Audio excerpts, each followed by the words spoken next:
State lawmakers back in full swing this week. NBC4 State House reporter Natalie Fahmy joins us live from the State House with the priorities on the Ohio Senate side. Natalie? Both the Republican and Democratic Senate caucuses have a list of priorities, but are working to find common ground on proposed legislation.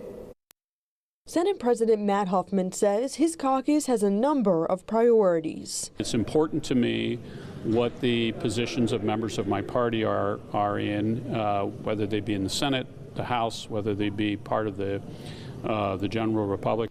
Two bills that will already have their second hearings this week are Senate Bill 1 and Senate Bill 9. Senate Bill 1 is a State Board of Education overhaul bill that failed to pass the House last General Assembly after being amended.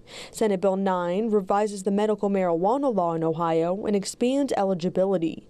Both bills are Republican-led. I think the more inclusive those conditions are presented, that is, the more access for medical marijuana, I think the better in the long run. Senate Minority Leader Nikki Antonio says she's leading the effort with Senator Steve Huffman to rid of the death penalty in Ohio. The providers of the medications are saying we don't want our medications, which were created to save lives, to be used to end someone's life, to execute someone.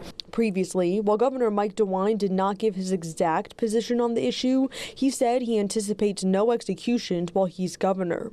Last week, DeWine introduced his budget plan during the State of the State address. That's now in the House and a priority for state lawmakers. But House leadership continues to be a toss-up. I do think that eventually we'll be able to get a budget passed. I would say that, you know, one of the, they call it a concern or one of the possibilities here is that a lot of other legislation won't go. Antonio says another priority for her caucus is redrawing districts, saying she does not believe there should only be 7 Democratic state Senate seats. Local for you at the State House, I'm Natalie Fahmy, NBC4.